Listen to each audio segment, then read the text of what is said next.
if you're very passionate about something, there's no way to stop you. Because one of the things I felt the most was this: lots of people back in Argentina were telling me that I was not tall enough and I was not big enough to play professional rugby. I was gonna prove them wrong. But in most cases, you would get turned down and you would quit. You would go do something else. And maybe that was what you loved the most. Why would someone else dictate what's good or bad, or what can or what you can't do?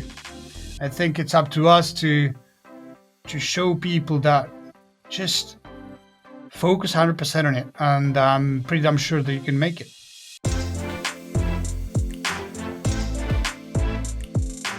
Our guest today is a two-time Argentinian rugby champion who currently plays for the Sarlat Rugby Team. Off the pitch, he's the global team lead at UNIQORN Incubator-Accelerator, as well as two of its startups, Formation.gg and ChallengerX. He's a student of engineering, management, economics, and is self-taught in nutrition and fitness. Welcome to the show, Lucas Caneda. Hey, Mike, thank you for having me at your show. It's a pleasure to be here. Yeah, absolutely, man. A pleasure having you. And I want everybody to know they can connect with you on social media, your website. I'm going to make that all clickable. I'll also let them know how they can learn more about UNIQORN, Formation.gg, as well as ChallengerX. Are you ready to rock and roll, brother? Of course. So I kept your bio a little bit shorter. I mean, you have an impressive career in rugby and also now in business. You're taking that competitive edge that you learned off the pitch, right? And you're taking it into business with you and with your partner. So I think it's a really cool story. What I want to do to kind of set it up is bring us back to 2013. I mean, you won your first championship, right? And 1 year later, then you suffer that major knee injury. Many thought that would be career ending. At least that's what people were telling you. You maybe didn't have that mentality, but that's what you were told. Then you moved to France, which I think is interesting. You continue your career as a professional rugby player there. You win another championship. Please share that incredible comeback story. Yes, I'd love to. So back in 2013, I was recruited, let's say, to a local regional team. We went to play sevens, so it's actually not the regular game, but it's 7 against 7, and we were champions after like I don't know how long. So it was pretty exciting. It was the first time as a senior that I was called for that team, so I was pretty good, right? An excellent feeling. We had a great championship. We had some fun. We played some good rugby, and from there on, with my club, we were doing pretty good. We had some good objectives, and we started scaling a little bit. And in 2014, we actually qualified to play the first division. And in one moment in time, beginning of one game, I broke my knee. So it was quite, Was it on impact, or was it like one of those freak things where you just pivoted, your like knee buckled up on you? It's hard to say, but actually, I was tackling a guy, and I remember I tackled and I rolled, and I was on the floor, and I was trying to stand up, and my knee would just go everywhere. I remember calling the doctor and saying, "Hey, strap it up so I can keep going." Yeah. And he would just say, "No, not this time, right?" I mean, something that was not good. You're a different animal, man. We have American football here. I'm in Buffalo, New York. So we have the Buffalo Bills, and it's a crazy group of fans out here. I have a total respect. Now, I've never played rugby, mainly because if I took one hit, I'd probably be done forever. I'm just not built like that. And I have a respect for what you guys do because even watching American football and I see guys take hits and they kind of bounce back up and they get the ball in the next play and they do it again. I think that's incredible. But these guys are, full shoulder pads, helmets, and you guys are literally going at it with the rugby polo on and shorts and some spikes on your feet and let's go, right? It's like a bunch of warriors out there. And I think it's incredible. What's even more incredible is that happened to you, right? And you see this in all kinds of sports. It doesn't always have to be rugby or football, but, physical sports, soccer, someone has a injury and many deem it as a career-ending injury. Like, hey, man, you'll probably never play again. It's the last thing you wanted to hear, and it's the last thing you believed. And what I think is cool, as I shared, is you went on to win another championship, a year later. What was the mindset and thought process of going to France? Did you feel like the opportunity was there, or maybe it's just a fresh start for you? What was the reasoning for that? The reason was because, frankly, my dream was to become a professional player. And back in Argentina, there was no such thing. All of the teams are amateur. I just wanted to live through that experience of at least one season where my only concern was to play rugby. And so my mindset was already fixed at having to go to some other country, right? And the opportunity came to go to France, and I took it. That's what I wanted. That was what I was working for. And so yeah, I took it. I remember my agent calling me like 10 a.m. in the morning and saying, "Okay, your flight is tonight." It's like, okay, that's quick. So I packed up one bag. Like, let me take a shower and hop on a flight, and I'll see you in a couple hours. And that's How long does it actually take to travel from Argentina to France? I don't really know that area. It's quite long. I mean, you've got at least one long flight for like 13 hours. So it's a significant change. We're not talking about, just a couple hours down the road. This is a massive. Oh, no. Did you know anybody there? Did you have any connections? Not really. No. So you just kind of took your agent at his word, and you knew that this opportunity to play pro ball was there, maybe a higher level, and that's what you wanted. So you didn't care where. You could play it on the moon.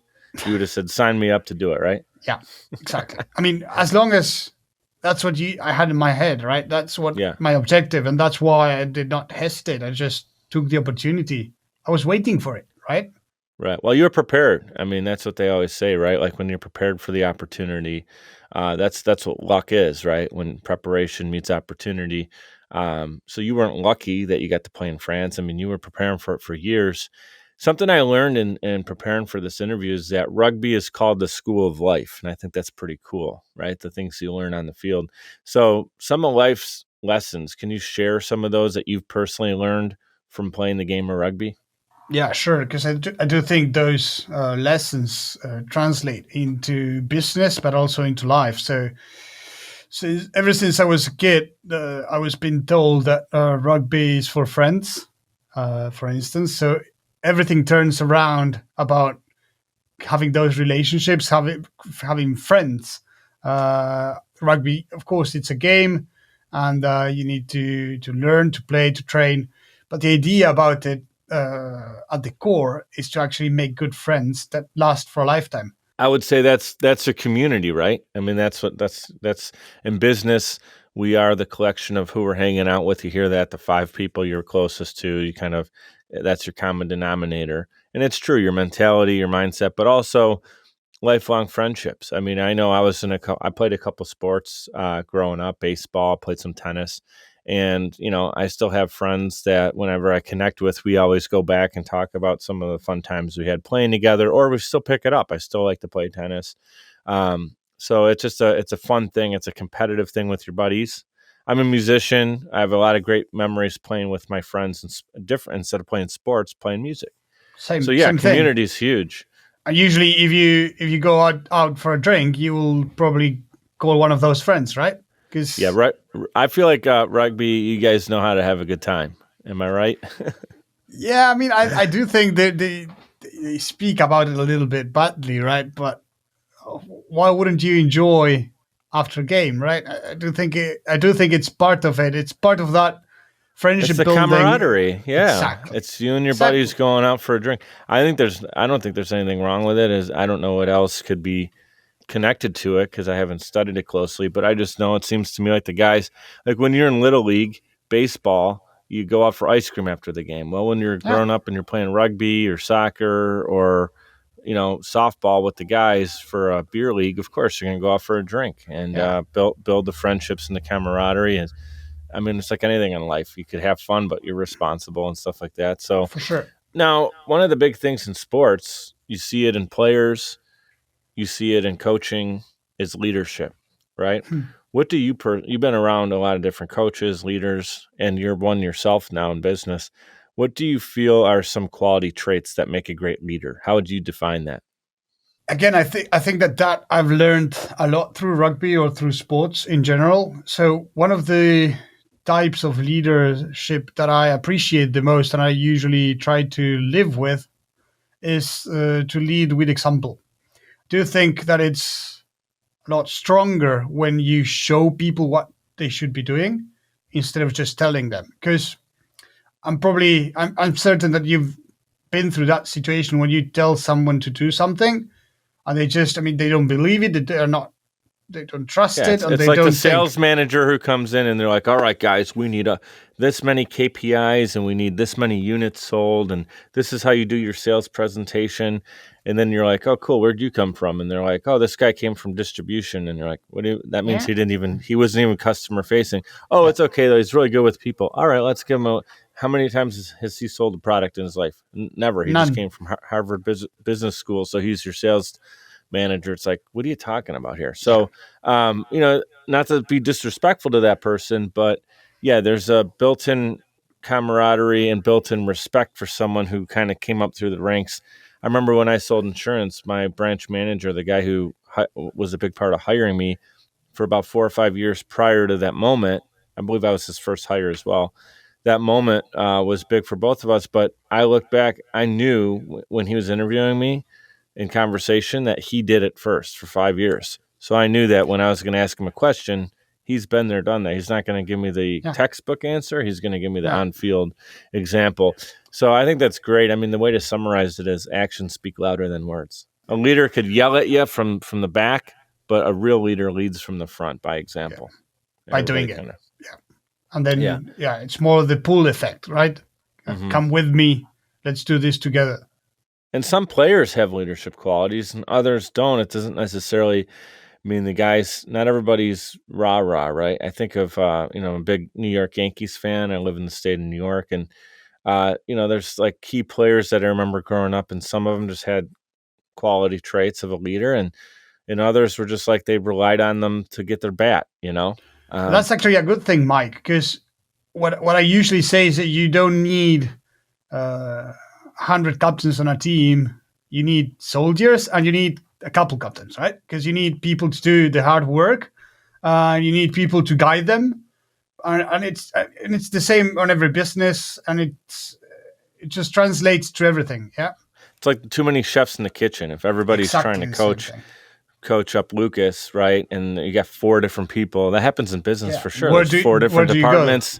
This manager says to do it this way. This guy says, no, and the way we do it is this way. So to really have maybe 1 or 2 leaders collectively come up with the game plan, and then everybody, and then you have your team captains, and then you got just like the guys who are going to just be there for everybody. And everybody has an important role as does business, right? Exactly. That's certain. I mean, everyone's important, and you need to make that very clear to every people participating, because they need to know that what they are doing, it's actually bringing the whole team to a whole different level. But they need to be doing their job and to excel at what they do, because that's the way that it's going to be adding value to what they're doing. And then you got, again, a couple captains, a couple of leaders that just put and see the trees for the forest, so they can actually see the big picture and say, okay, this is how we build it up. This is what everyone's doing, and let's push into the same direction. Yeah, you need everybody to be the best version of themselves. Mike should not be trying to be Lucas, and Lucas not the next guy, right? It's be the best version of your individual self. That's a great point with team leadership and kind of the infrastructure of a strong team, right? So thinking about leadership, we talked about coaching. Is that something you see for yourself down the road? Maybe the front office of a team even? Maybe. I don't know if it might be on the pitch or off the pitch, or maybe both. But I do like it. I do enjoy very much building up teams, creating a good work atmosphere where everyone can work together, have common objectives, and I'm a very strong believer in motivation. And I do think that everyone's different, and that as a good leader, you need to understand each person individually in order to do what it takes to motivate them to their max, right? Because everybody's different. Exactly. And sometimes someone needs a push, and sometimes someone needs a more calm approach, and you need to be able to know your team good enough to leverage what everyone can do best in order to succeed. Yeah, what do you think on that end, Mike? I mean, well, it's not a one size fits all, right? I mean, so if a coach comes in and they're coaching Lucas up, like you said, and they're saying the same three things to every single player, they're not really finding a individual solution. Same thing in business. Again, there's a lot of parallels. I love talking sports analogies in business. I do it all the time.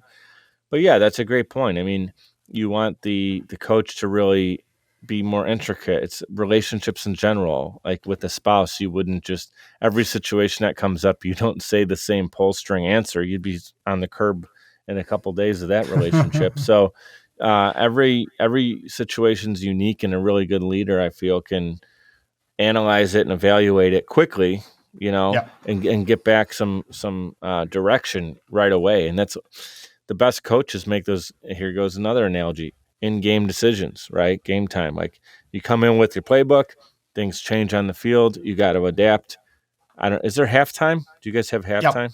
Yep. So then at halftime, you make your adjustments. You come out in the second half, and you don't do things exactly the same. Then you try to clean up your mistakes and you try to capitalize on the things you did well. Yeah, and on that point, Mike, I think it's also, I mean, the people going on the pitch are the players. So the coaches, they can do a very, very good work. They are crucial to success. But in one moment in time, when the players are on the pitch, it's up to them to decide. So what you can do best as a coach is to give them the tools so they can decide for themselves and motivate them to take good decisions. And once that's done, I mean, you cannot do much more. You can help a little bit on specifics, but once the game is launched, you cannot micromanage everyone. You're not playing PlayStation with a joystick and controlling everyone. And I think that's the same on business. Again, we come back to the analogies, but you cannot control what everyone's doing, and it's also a bad thing to just micromanage. It's tough on coaches. I mean, again, I look at the Yankees here.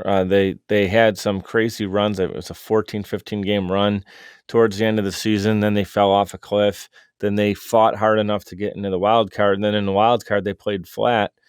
And everybody wants Boone out of New York. And I'm not even trying to pick a side on it. I'm just saying whether or not that's the right decision to keep him or get rid of the manager. I mean, the players, aside from Stanton, who hit the green monster a couple times and was robbed of a couple game-changing home runs, aside from him, the team was pretty flat. And so, I mean, Boone isn't, again, joystick. He's not playing PlayStation in the dugout. His team has to perform. And so that's tough on a coach because you go as far as your team. So sometimes the coach picks the players up and they perform because of what he's doing. And other times, like, the manager or the coach is going to look great because of the collection of players, But you definitely know when there's a bad coach and bad leadership, really good players can be unmotivated and then they underperform. So you see that happen quite a bit. I think you see it a lot on the teams that are regular basis. Let's say they don't have stars and they just smash everyone. And that's pretty much, I mean, there's a group that's being built up. And that group is outperforming everyone else because they're playing as a team and everyone's doing what they need to do. And they're just at a 120% of their capacities. And that's probably part the team, but also a big part on the coaching side. Oh, yeah. That says a lot about the coaching. I'll take that team over the high marquee, big name players that are 100%. On kind of a poorly coached, mismanaged team or someone who's just playing for their contract or whatever. Yeah. Here's 100%. What I'd love to do before we hit the break, and we got about another 10, 15 minutes together. I'd love to hear this from take as much time as you want to explain this. We got people tuning in on YouTube. We got people listening to this on Apple and Spotify and everywhere you can tune into podcasts. Walk us through, bring us into the moment, your favorite moment that something just popped in your head right now as I'm saying this, in your rugby career. You could smell the grass. You could feel the moment. You can feel the sweat dripping off your face. You just busted your ass for X amount of minutes.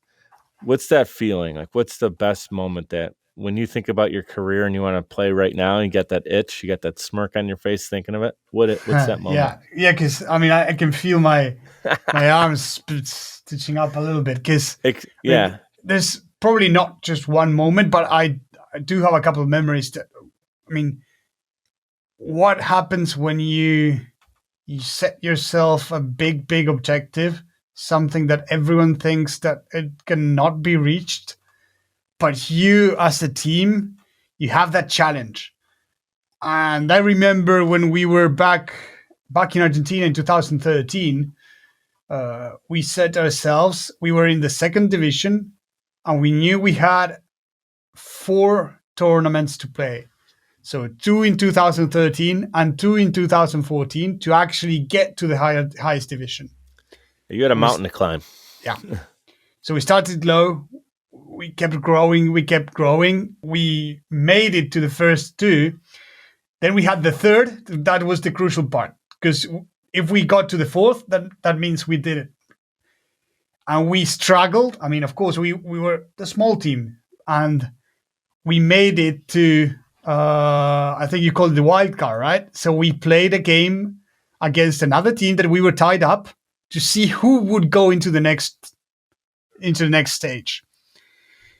And I remember that game. It was just amazing because we had, 500 people coming by with, all of our club was there vouching for the team.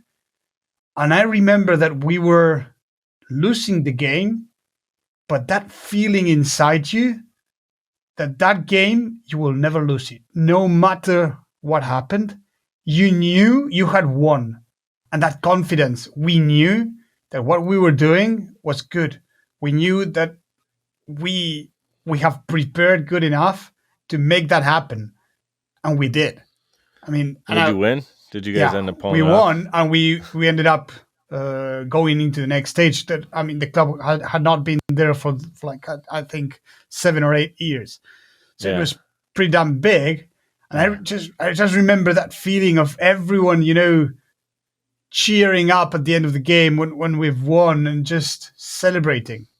Mm-hmm. And I think that's probably the best feeling that we had.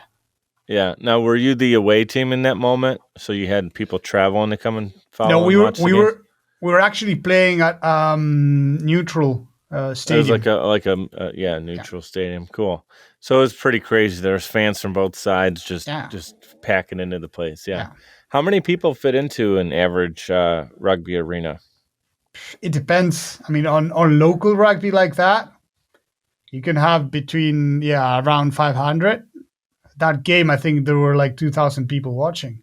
It was like 4 times the amount. It was just huge, right? That's cool. Flags everywhere. There were people, with fireworks. Everything was, there.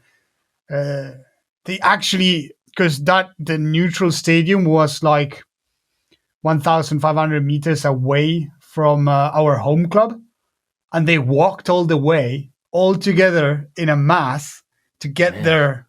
Yeah, it was just huge, and everyone was a part of the game on a different side. We were 23 on the pitch. There were 500 people outside, and everyone felt like that they've won the game, not just the people inside. And we felt it too. We inside, we felt that we all won. And we could have not done it without them. Yeah, incredible. I want to talk a little bit more rugby, a little bit more business. We are going to take a quick 60-second timeout. We will be right back with Lucas Caneda. Podcasting is a great way to engage with your audience and stay consistently relevant. The only problem is you don't have the time or desire to produce your own show. You simply want it done for you, and that's where Social Chameleon comes in. All you need to do is press record and upload the files. We'll handle the rest. From planning, production, post-production, distribution, and digital marketing, we have you covered. We realize that times are tough and funds are tight, and Social Chameleon believes in building supportive business relationships. By clicking on the link in this promo, we'll provide you 7 free podcasting tips to get started, as well as a free 30-minute online consultation. This is the perfect opportunity for entrepreneurs, keynote speakers, industry experts, influencers, and anybody who has a personal brand. With Social Chameleon, we help you build a brand that is out of this world. We're ready and waiting, so what are you waiting for? Click on the link to get started today. All right, we're back in action with Lucas. Guys, you can connect with him again on social media. All of that is clickable in the show notes. And we're talking about his championships, leadership, and obviously we're talking about the game of rugby. But now he's taken what he's learned, is it called on the pitch, right? On the pitch. And he's taken that and applied it to business. And he said he might even consider coaching down the road or a front office. I think that's something we can all, I want everybody to internalize that who's listening and think about, hey, if you're a player in business, maybe you're in sales or whatever department you're in, and you can take what you're learning, maybe it's in a sport or it's in your current position, and apply it to the next steps or the next part of your journey, right? And there's an instrumental person that kind of helped you transition into that accelerator incubator space, Dom Einhorn. Is that right? Yeah. He's the CEO and the founder. Yeah. Talk about Dom a little bit. Well, he's just insane in a good way, let's say. I mean, yeah. The guy flies. And he's a firecracker just of energy, right? And he goes so quick. I mean, he just won't stop. And it was actually thanks to him that I came here. Because when I met him, I just knew that I wanted to work with that guy. Was he connected to rugby at all, or did he recruit you to say, "Hey, I think what you're doing here can apply to our business"? How did that come about? It went both ways, actually. I mean, he's actually the president of the club, of the rugby club. Oh, the rugby club. Okay. Yeah, because we took in the rugby club as one of the startups that we incubate and accelerate under UNIQORN. So we call it internally the 118-year-old startup. Because it had every single problem that every startup has that we've slowly fixed up during the last 18 months. That's how we met. And then our relationship started thanks to rugby. And then we went into business together. Okay, that's cool. So he knows what you're all about pretty well. He's seen you in action, like right there on the pitch. And tell us more about ChallengerX. What's that all about?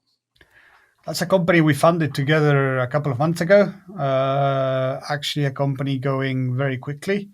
So the company will go public in London by November. What's it all about? Is it products, services? What do you guys got up your sleeve? Yeah, it's a service that we are offering to small clubs all around the world. No matter what sport they are playing and no matter what country they are in. What we are doing is that we are bringing what we did with Sarlat Rugby in terms of branding, in terms of sponsorships, in terms of image, monetization, and we've platformized what we've done because we know the pinpoints that we suffered, and we are bringing it to every amateur semi-professional club around the world. So you're doing it already, like we talked about leadership. I mean, you're collectively taking things you've learned and figuring, hey, we can apply this and better the game of rugby, what goes on in clubs. You guys both have a great understanding of, from the equipment guy to the head coach to the GM, what needs to happen. And so you're kind of going around and helping clubs out with ChallengerX. Yeah, and that Mike is very interesting because our credibility comes from there, right? We've done it. We've suffered the same that they are doing, and I think that's what really connects with people these days. When someone is or was in the same situation as you were and managed to improve, because we've actually showed that what we've done on the marketing, on the image branding side, it's actually having the effects on the pitch today, because we managed to triple, quadruple our budget for this year. We managed to bring in a bigger staff, more players, and we built a team that's actually doing very good. We are 4-0 today. Hopefully, we'll keep on this route. And doesn't get any better than that. Yeah, that's awesome. I mean, of course. And when you are able to show that what you've done on one side actually translates into the other one, that's the home run. That's where people really understand, okay, these guys have done it on both sides, and it actually works. Why wouldn't I do the same with them? Well, I'll tell you what, winning fixes a lot of things. In this case, I'm not saying anything was broken, but, when you have an organization that's winning, the head coach is going to be along. You got players attracted to your city now. They want to come and play for you, right? The GM is able to recruit better athletes coming up through the system. And in your situation, you have a business that you're saying, hey, we know this game. I've played this game. We've managed this game. We've done it all inside the front office, on the pitch. And then they're like, okay, great. So you got experience. Yeah, but we're winning. We know how to win. Look, this is what we've done. Our case studies, we're champions, right? Okay, here's my money. Where do I sign? And it's all about that winning mentality. I think we've not been through that, but I do love that teaching from rugby and that winning mentality that always pushes you further. That's something I usually talk about, and how that winning mentality helped me out through different stages. I always want a little bit more. I want to be better. I want to do more things. I want to win. And that mentality actually pushes you forward and makes you take the risk and also make the efforts that you need, because nothing comes for free. You need to work to get it, right? We like to say that you need to roll up your sleeves and get your hands to work. There's no other way. And the same happens on and off the pitch. Absolutely. Yeah, it's when it comes too easy, if someone spoon-fed something, it's much more likely that they're going to lose it. They didn't learn the hard work that goes into gaining that thing, whether, it's a skill, trait, mentality. It could be gone and lost. But when you work hard for it, you certainly understand it and appreciate it on a whole different level. So much I'd love to talk to you about regarding that. I'd like to learn more about the game of rugby, so maybe we can have a conversation separate to this interview, because I'd love to know more about the scoring and the game. And sure, something you just talked about too is, having that kind of inspiration that you want more. I see it with Tom Brady. Love or hate Tom Brady, but he wins a championship, and the next, day, this time it looks like he finally celebrated a little bit, but I'll tell you, once it's time to go back to work, he's the first one back in again. He's even there, like if they say show up on Wednesday, he's there on Monday and Tuesday with the janitor, while they're cleaning, getting ready for the facility ready for practice, he's already there. So you have that itch, that edge, right? Did you learn that from someone? Where did you get that from, would you say? I think it's just the resilience that comes from, in my case, playing rugby. I think that's one of the things that taught me this sport is that. So you learned that mentality from the fighting, I could call it fighting, but fighting, the on the pitch, the grind. It's just like, look, struggle. There's no other way. If you don't compete at that level, you're not going to win. So it's like it's taught you the things you got to do to prepare your body, what's up here, right? Your mind for the game and everything that goes into it. You're like, okay, well, now I know how to do that. So I'm going to do that when it comes time to prepare for a meeting or do this. Or if Dom asks me to do X, Y, Z, I'm going to attack it with the same mentality that's it. I would in the middle of a game here to hit a game-winning shot or take on 5 guys that are trying to end your career and you're trying to run it in. Are they end zones? How do you score? Is it running it into the end zone? I know you can run it in or kick it, right? You can. It's not just running in. You need to actually push the ball to the floor once you're in. So you run in and then you have to you tap it. Okay. Now, what if you lose control of the ball and regain control of the ball? You lose it. Even if you recover your own, we call it a fumble in football. Is it still considered a fumble or a different term? If you drop it and the ball goes forward, then you lose it. If it goes backwards, that's fine. Because one of the other difference with football is that you need to go forward, but you need to pass the ball backwards. Okay, so it's always backward lateral type pitching. What do you know of Christian Wade? Does that name ring a bell? Do you know Christian Wade? He played in the England circuit. He's actually a Buffalo Bill. Pretty cool story. I don't know the whole story, to be honest. Yeah, Christian Wade played, and I feel bad I don't know the name of the team, but I believe like one of the higher level teams in England, and he got recruited into American football. And then he went to play Buffalo football. Bills. Yeah. He's injured right now, so he's not on like the active roster, but there's something where you have to be on like the practice squad when you come over internationally for a year or something like that. But I'll tell you, in his preseason action last summer, when he got a chance to play, I think it was his first handoff.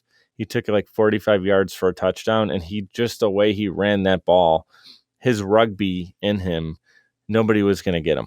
It was even if you had laid a hand on him. He's not a real big guy, but he's built. You know what I mean? Like he's just real muscular, and he's just like a little pinball. He's like a pinball. Like you just shoot him out of the. That's what he looks like. He's like a little pinball going down the field, but he's going to get in the end zone. So I was hoping to see him in some action, but really cool story there. That just goes to show that you work hard right on the pitch, and opportunities come not only in business but in other sports.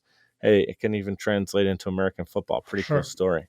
Yeah, very good. Here's how I'd like to wrap this up. I'd like to put a bow on this, and thank you again so much for. It was a pleasure, Mike. Yeah, your insight in the game. There's no other way to learn it but to talk to someone like you who's played it for so long. So I want you to kind of imagine this right now. So you're the author and protagonist in your own life story. So you get to write the ending. So, God willing, you have a long, prosperous life. You continue on doing great things. You look back on it and you're reflecting on it, and you get to define your legacy. What would that be? Oof, that's a good one. So I do like very much whenever I have the chance to coach kids when they are playing rugby.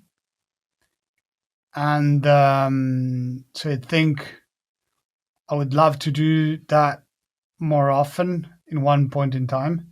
I don't know when, but I would like to just share my experience with them, no matter how big or long it was, on the pitch. And I also want to be able to teach or to work with people around me on the business side, to achieve great things together, but also to translate a little bit of what people gave me as a person. Because I think this might be taken the wrong way, but I think that we are losing some of that on the younger generations. I mean, I do, when it comes to respect and work-wise and effort, I do think we are losing it a little bit, and I would really love to, some of the things that I've been taught when I was a kid and when I was growing up, just try and help people out to say that there's nothing yet that you can't achieve. If you have that mindset and you really want it, go get it. If you're very passionate about something, there's no way to stop you. Because one of the things I felt the most was this. Lots of people back in Argentina were telling me that I was not tall enough and I was not big enough to play professional rugby. And in my case, that turned me on. That made me... inspired you. Yeah. I was going to prove them wrong, right? But in most cases, you would get turned down and you would quit. You would go do something else. And maybe that was what you loved the most. Why would someone else dictate what's good or bad, or what can or what you can't do? I think it's up to us to, through, I don't know if it's example the good word, but to show people that just focus 100% on it, and I'm pretty damn sure that you can make it.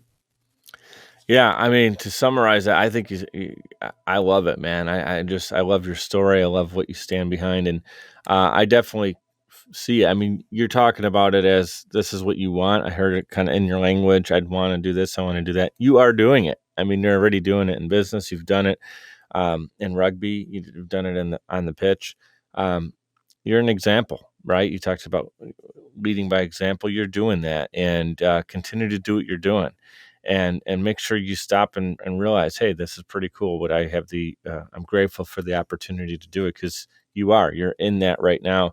But I do agree. I mean, you're talking about the generational difference, the different mentality, and I don't want to say like, put everyone into one bucket statement, because that's not fair to anybody. But I do agree where you're talking about inspiring people to know, hey, look, I was told I was too short, I wasn't big enough, whatever, maybe I wasn't strong enough. And that's the reason why I thrived, because if you tell me I can't do it, guess what I'm going to do? I'm going to find out any damn way I can do it. And that's what an alpha male competitor champion is going to do. Size, it's the fight, it's the fight in the dog, not the size of the dog, right? So, yeah, you are literally doing that. So I want you to realize that, and it's just special to be able to say, man, I did it on the field. I'm doing it in business. But yeah, you could coach people. You can be up on stage sharing this. I mean, the reason I have you on the show is for that reason. Thanks. Yeah, we want to talk about business and all the cool stuff you're doing, but it's really that story. Yeah, because my mission on the show is to inspire people to be brave and bold in pursuit of their dreams. And when I saw your story, what do you think I said? He's perfect for the show. Thanks, Mike. Right? You are inspiring people to be brave and bold in pursuit of their dreams. And it doesn't, nobody can tell you, I mean, they could certainly tell you can't do it, but only you get to dictate what kind of effort you put into something. Doesn't mean that everybody's guaranteed to win a championship every time they play the game, but you get to say whether or not you want to fight for it. Yeah. Nobody else can tell you to play or not play in the game of life, and you're doing it, man, at a high level. So thank you again for being here. We finally got this. You're welcome. Anyone who's tuning in doesn't know this, but you and I, we tried this like 2 or 3 times. Indeed. We had Wi-Fi issues. You're in a new studio. There's a microphone deal going on.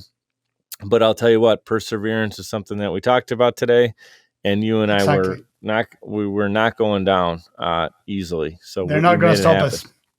Nope. This was fun. You got a friend here in the States. Thank you. Congrats on an amazing career. Congrats on the businesses doing well. I'll keep an eye on it. ChallengerX, UNIQORN, everything you're doing, man. Sounds like a lot of fun. And please, if you're ever in the States, or at least in the Northeast, somewhere we can connect, I'd love to take you out. We'll have a good old rugby celebration, if you will. And we'll keep it at that. That's perfect, Mike. Thank you so much for the opportunity. That's stoked. All right, man. Cheers. Thank you. Bye-bye. I'd like to give a huge shout out to everyone for tuning in, especially those who listen all the way to the end to hear this message. Seriously, I appreciate you, and my guests do as well. Giving a quick reminder to subscribe to this show. It's completely free and will allow you to receive notifications when new episodes are released. If you'd like to provide a tip as a gift, you can do so via patreon.com/mikedup. It's spelled MIKED up. Patreon.com/mikedup. You can give as little as $1 per month or as much as you'd like. Every dollar is greatly appreciated and completely unexpected. Appreciate your reviews and your messages coming in on social as well. Keep them coming. Your feedback is valuable and absolutely means the world to me. You can check out more episodes and content at mikeduppodcast.com. We're powered by Social Chameleon. You can also follow me on Instagram. That's where I'm the most active, and it's at Mike DiCioccio, MIKEDICIOCCIO. Thank you so much for your continued support. You guys know what to do. Be great and be grateful.